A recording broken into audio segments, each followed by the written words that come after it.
Welcome to Edus academy. Edus അക്കാഡമിയുടെ പുതിയൊരു വീഡിയോയിലേക്ക് ഏവർക്കും സ്വാഗതം. നമ്മൾ ഇന്ന് ഡിസ്കസ് ചെയ്യാനായിട്ട് പോകുന്നത് വളരെ ഇമ്പോർട്ടന്റ് ആയിട്ടുള്ള വൺ ലൈനേഴ്സ് ആണ്. ടോപ്പിക്സ് ഞാൻ കഴിഞ്ഞ വീഡിയോയിൽ ചോദിച്ചിരുന്നു അല്ലെ, നിങ്ങൾക്ക് പഠിക്കാൻ ബുദ്ധിമുട്ടുള്ള ഇമ്പോർട്ടന്റ് ആണ് എന്ന് തോന്നുന്ന ടോപ്പിക്സ് കമന്റ് ചെയ്ത് കഴിഞ്ഞാൽ ഉറപ്പായിട്ട് നമ്മൾ ചെയ്യും എന്ന് പറഞ്ഞിരുന്നു. സോ ഇന്ന് ആക്ച്വലി നമ്മൾ സെലക്ട് ചെയ്തിരിക്കുന്ന ടോപ്പിക് എന്ന് പറയുന്നത് ന്യൂട്രീഷൻ ആണ്. എസ്പെഷ്യലി നമ്മുടെ എക്സാംസിന് ഏതൊരു നഴ്സിംഗ് എക്സാമിനാണെങ്കിലും ന്യൂട്രീഷൻ ആസ്പെക്റ്റിൽ നിന്ന് അല്ലെങ്കിൽ ന്യൂട്രീഷനുമായിട്ട് റിലേറ്റ് ചെയ്തിട്ട് സാധാരണ ചോദിക്കാൻ സാധ്യതയുള്ള വളരെ ഇമ്പോർട്ടന്റ് ആയിട്ടുള്ള 25 പോയിന്റ്സ് ആണ് നമ്മൾ ഇന്ന് ഡിസ്കസ് ചെയ്യാനായിട്ട് പോകുന്നത് കേട്ടോ. അപ്പൊ നമുക്ക് നമ്മുടെ ഡിസ്കഷനിലേക്ക് കടക്കാം.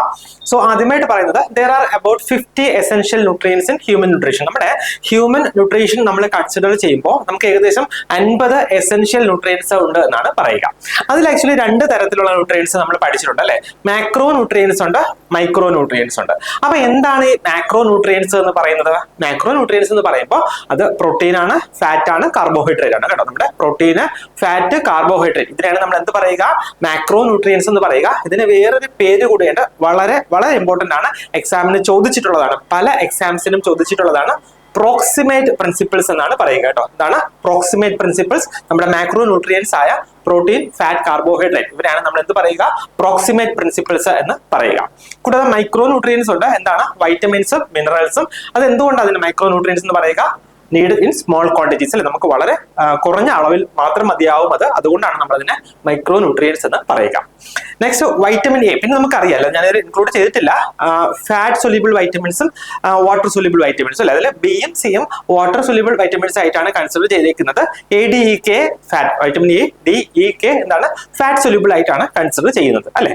Vitamin A is measured in retinol ഇക്വലൻസ്. നമ്മൾ വൈറ്റമിൻ എയുടെ യൂണിറ്റ് പറയുന്നത് റെറ്റിനോൾ ഇക്വലൻസ് എന്നാണ്. അതായത് 1 മൈക്രോഗ്രാം റെറ്റിനോൾ എന്ന് പറഞ്ഞു കഴിഞ്ഞാൽ 1 റെറ്റിനോൾ ഇക്വലൻസ് ആയിട്ടാണ് കൺസിഡർ ചെയ്യുന്നത്. Next essential amino acids. നമുക്കറിയാം അല്ലെ, എസെൻഷ്യൽ അമിനോ ആസിഡ്സ് ഉണ്ട്, നോൺ എസെൻഷ്യൽ അമിനോ ആസിഡ്സ് ഉണ്ട്. അതിൽ എസെൻഷ്യൽ അമിനോ ആസിഡ്സ് ഏതൊക്കെയാണ്? Leucine, isoleucine, lysine, methionine, phenylalanine, threonine, valine, tryptophan, histidine അല്ലെ. ഇത്രയാണ് നമ്മുടെ എന്താണ് എസെൻഷ്യൽ അമിനോ ആസിഡ്സ്. എന്തൊക്കെയാണ്?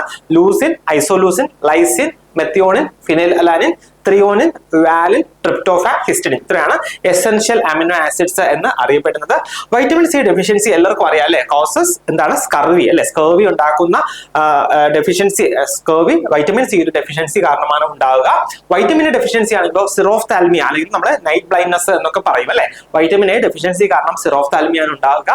Protein energy malnutrition is most common in children less than 5 years. 5 വയസ്സിൽ താഴെയുള്ള കുഞ്ഞുങ്ങൾക്കാണ് പ്രോട്ടീൻ എനർജി മാൽന്യൂട്രീഷൻ കോമൺ ആയിട്ട് കാണുക.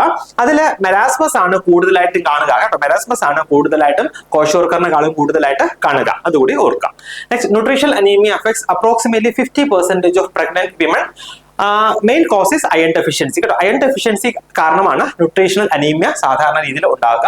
Vitamin B12 is found only in animal foods. Animal ഫുഡ്സിലാണ് വൈറ്റമിൻ B12 സാധാരണയായിട്ട് കണ്ടുവരിക.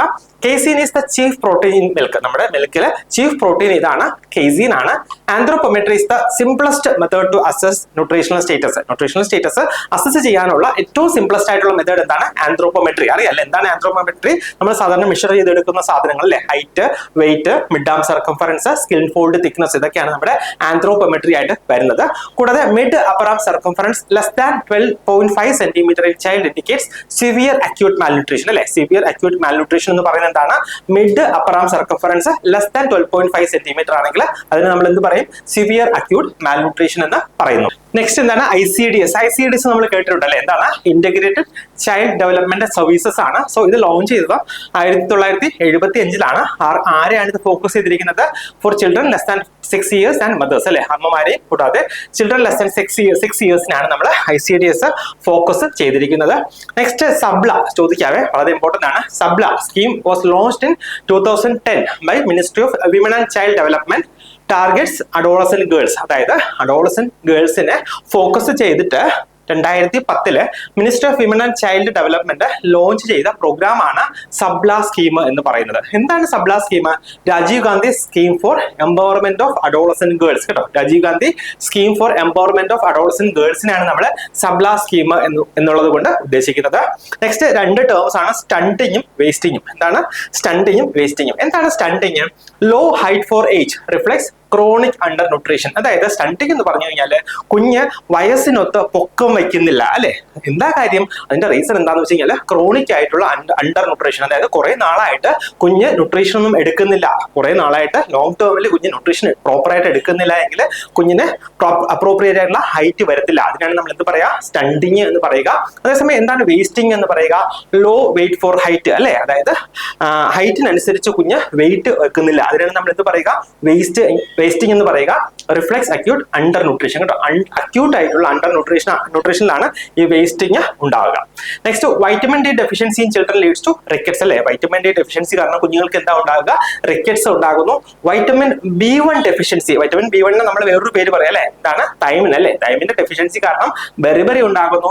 രണ്ട് തരത്തിലുള്ള ബെറിബറി ഉണ്ട് അല്ലെ, ഒന്ന് വെറ്റ് ബെറിബറിയും രണ്ടാമത്തേത് ഡ്രൈ ബെറിബറി. അപ്പൊ ഡ്രൈ ബെറിബറി എന്താ ചെയ്യുക? അത് നെർവ്സിനെയാണ് അഫക്ട് ചെയ്യുക കേട്ടോ, നെർവ്സിനെയാണ് അഫക്ട് ചെയ്യുക, ഇമ്പോർട്ടന്റ് ആണ്. വെറ്റ് ബെറിബറി ആണെങ്കിലോ അത് ഹാർട്ടിനെയാണ് അഫക്ട് ചെയ്യുക കേട്ടോ, നമ്മുടെ ഹൃദയത്തെയാണ് വെറ്റ് ബെറിബറി അഫക്ട് ചെയ്യുക. കൂടാതെ വേർണിക്സ് എൻകഫലോപ്പതി വളരെ ഇമ്പോർട്ടന്റ് ആണ്, is due to thiamine deficiency in alcoholics. ആൽക്കഹോളിക്സിലെ തൈമിൻ ഡെഫിഷ്യൻസി, അല്ലെങ്കിൽ തൈമിൻ പ്രോപ്പർ അബ്സോർപ്ഷൻ നടക്കാതെ വന്നു കഴിഞ്ഞാൽ എന്തുണ്ടാകും? വെർണിക്സ് എൻകഫലോപ്പതി ഉണ്ടാകും കേട്ടോ. Wernicke's encephalopathy is due to thiamine deficiency in alcoholics. കൂടാതെ വൈറ്റമിൻ B6, വൈറ്റമിൻ B6 നമ്മൾ എന്ത് പറയും? പിരിഡോക്സിൻ എന്ന് പറയും അല്ലെ. Deficiency causes neuropathy and seizures കേട്ടോ. വൈറ്റമിൻ B6 ഡെഫിഷ്യൻസി കാരണം എന്തുണ്ടാകുന്നുണ്ട്? ന്യൂറോപ്പതിയും കൂടാതെ സീഷേഴ്സും ഉണ്ടാകുന്നു. വളരെ ഇമ്പോർട്ടന്റ് ആയിട്ട് നമ്മൾ ഓർക്കേണ്ടത് INH അല്ലെ, ഐസോനിയാസിഡ്, ഒരു ആന്റി ട്യൂബർക്കുലർ ഡ്രഗ് ആണ്. അത് എടുക്കുമ്പോൾ എന്താ സംഭവിക്കുക? പേഷ്യൻസിന് വൈറ്റമിൻ B6 ഡെഫിഷ്യൻസി ഉണ്ടാകും. അത് കാരണം തന്നെ പെരിഫറൽ ന്യൂറോപ്പതി ഉണ്ടാകും അല്ലെ. അതുകൊണ്ട് തന്നെ INH അല്ലെങ്കിൽ ഐസോനിയാസിഡ് എടുക്കുന്ന പേഷ്യൻസിന് നമ്മൾ വൈറ്റമിൻ B6 അല്ലെങ്കിൽ പിരിഡോക്സിൻ സപ്ലിമെന്റ് കൊടുക്കാറുണ്ട്. വളരെ ഇമ്പോർട്ടന്റ് ആണ്, എക്സാംസിന് ചോദിക്കാം. Vitamin B12 deficiency causes megaloblastic anaemia and neuropathy കേട്ടോ. മെഗാലോബ്ലാസ്റ്റിക് അനീമിയയുടെ മോസ്റ്റ് കോമൺ കോസ് എന്താണ്? വൈറ്റമിൻ B12 ഡെഫിഷ്യൻസി ആണ്. നെക്സ്റ്റ്, വളരെ ഇമ്പോർട്ടന്റ് ആയിട്ടുള്ള പോയിന്റ് ആണ് സെലീനിയം ഡെഫിഷ്യൻസി കേട്ടോ. Selenium deficiency leads to Keshan disease അല്ലെങ്കിൽ കാർഡിയോ മയോപ്പതി ഉണ്ടാക്കുന്നത് ഏതാണ്? സെലീനിയം ഡെഫിഷ്യൻസി ആണ്. കേഷൻ ഡിസീസ് ഉണ്ടാക്കുന്നത് ഏത് ഡെഫിഷ്യൻസിയാണ്? സെലീനിയം ഡെഫിഷ്യൻസി ആണ്, ഇമ്പോർട്ടന്റ് ആണ്. കൂടാതെ breast milk lacks adequate vitamin D and vitamin K കേട്ടോ. അഡിക്വേറ്റ് ആയിട്ടുള്ള വൈറ്റമിൻ Dയും Kയും ബ്രസ്റ്റ് മിൽക്കിൽ ഇല്ല. അതുകൊണ്ടാണ് നമുക്കറിയാം അല്ലെ, exclusive breast feeding period, especially ആദ്യത്തെ 6 മാസം നമ്മൾ വൈറ്റമിൻ D സപ്ലിമെന്റേഷൻ കൊടുക്കാറുണ്ട് അല്ലെ, വൈറ്റമിൻ D3 സപ്ലിമെന്റേഷൻ കൊടുക്കാറുണ്ട്. അതിന്റെ റീസൺ ഇതാണ്, ബ്രസ്റ്റ് മിൽക്കിൽ വൈറ്റമിൻ Dയും Kയും ഒന്നും ഉണ്ടാവില്ല. അതുകൊണ്ടാണ് നമ്മൾ അഡീഷണൽ ആയിട്ട് വൈറ്റമിൻ D3യുടെ സപ്ലിമെന്റേഷൻ കൊടുക്കുക കേട്ടോ, അതുകൂടി ഓർക്കുക. അപ്പം എന്താ പറയുക, വളരെ ഇമ്പോർട്ടന്റ് ആയിട്ടുള്ള ന്യൂട്രീഷൻ ടോപ്പിക്കുമായിട്ട് റിലേറ്റ് ചെയ്ത് വളരെ വളരെ ഇമ്പോർട്ടന്റ് ആയിട്ടുള്ള 25 പോയിന്റ്സ് ആണ് നമ്മൾ ഇന്ന് ഡിസ്കസ് ചെയ്തത്. അപ്പൊ നന്നായിട്ട് പഠിക്കുക. ഞാൻ സാധാരണ പറയുന്നത് പോലെ നമ്മുടെ ഏതൊരു എക്സാം ആണെങ്കിലും, നോക്സെറ്റ് ആണെങ്കിലും RRB ആണെങ്കിലും നമ്മുടെ JPH എക്സാം ആയിക്കോട്ടെ, നമ്മുടെ സ്റ്റാഫ് നഴ്സ് ആയിക്കോട്ടെ, സ്റ്റാഫ് നഴ്സ് എക്സാം നമ്മൾ ജൂലൈയിലാണ് പ്രതീക്ഷിക്കുന്നത്. ബാക്കി എല്ലാത്തിനും ഡേറ്റ് നമ്മുടെ കയ്യിലുണ്ടല്ലേ, നമ്മുടെ അടുത്ത് എത്തിയിട്ടുണ്ട്. അപ്പോൾ വളരെ നന്നായിട്ട് പഠിക്കുക.